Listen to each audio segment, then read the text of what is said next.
What's up guys? Good morning po sa atin lahat. Ngayon po tayo ang naiwan sa bahay.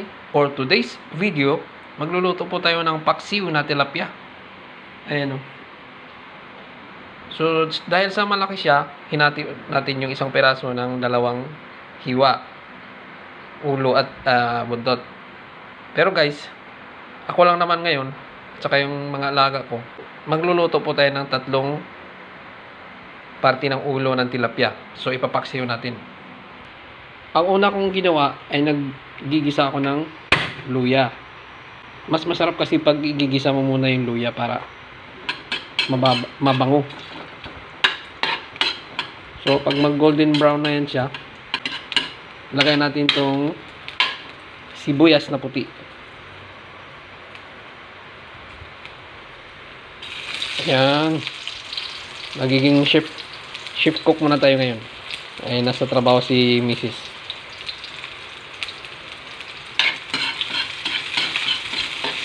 Naamoy ko na.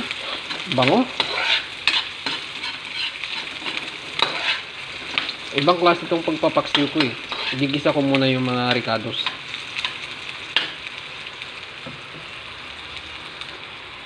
So, nag golden brown na siya.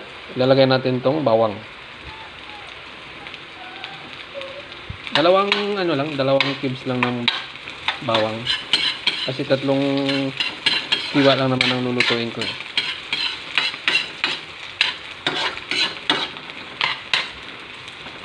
Naanatin ang apoy kasi medyo malakas. Para hindi masunog yung ating mga ricados. Pero mas masarap na yung pinasunog-sunog ng konti eh. Mabango.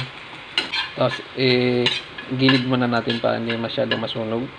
Lagay natin itong kamatis.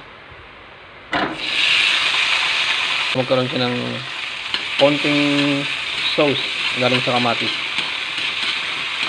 para maasim siya at hindi masunog itong ibang ricados natin. Ganyan lang ang technique ko guys. Kanya-kanya lang tayo ng technique. Lagyan na natin itong sili. Lagyan natin sili para maanghang. 4 na peraso na yan para siguradong tatalab yung anghang. Durugin natin tong kamatis para makuha natin yung katas niya.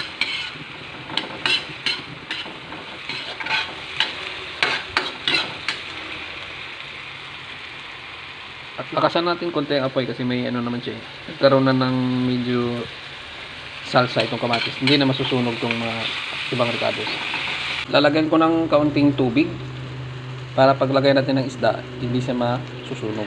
Kuha tayo mamaya pag kinakailangan. Para hindi naman masyadong maasim.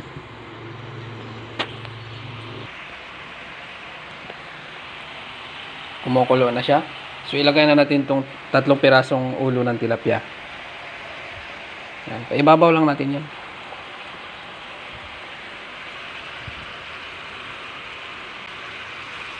Yan, tapos takpan natin siya. Inaanad na apoy. Hindi matuyuan agad.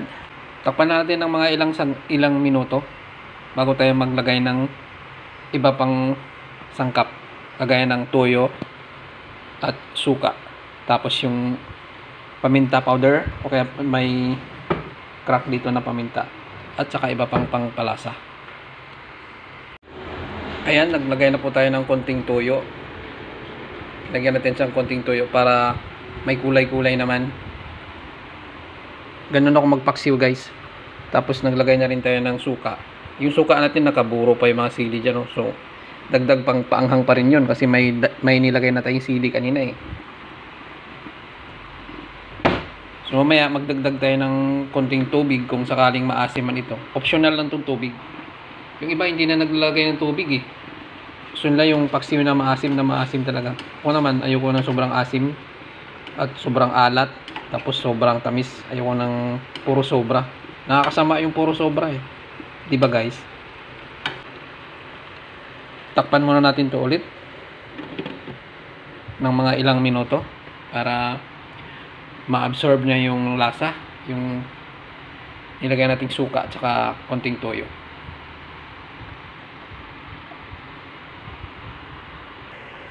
Masarap to guys kung may nilagay pa tayong talong, no, ampalaya ng konti. Kaya lang, may talong tayo dun sa ref. Pero, may ibang luto ang gagawin natin nun sa almusal. Lulutuin ni Mrs. yun.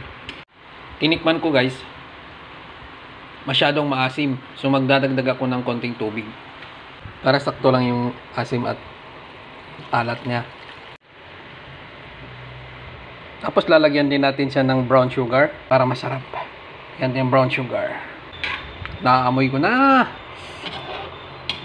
Mapaparami na naman ng kanin pag ganitong ulam guys. Kain na po tayo guys. Ayan na, nakahain na po. Isang hiwa po ang kinuha natin. Bali yung dalawa para sa mga alaga natin. Kasi 7 po sila papakainin ko guys. Napakarami nila. So kain na po tayo. Kaya natin ito patatagalin. At bawal paghintayin ng grasya. Kain na po, kain na po. Luto na ang ating paksiw na tilapia na medyo maanghang. Hindi lang, medyo maanghang talaga. Dahil meron tayong nilagay na sili. Tapos may luya. May paminta powder pa. Tapos yung suka, may nakaburong mga sili pa. Napakasarap. Parang may nasakir yung tilapia, oh. Pati ulo. Hiwa-hiwalay yung ano, bungo. Sobrang sarap. So, ayun muna guys, for today's video. At ako ay maghuhugas na ng aking pinagkainan at ang aking mga alaga, papakainin ko rin. So, bye-bye! Thank you for watching!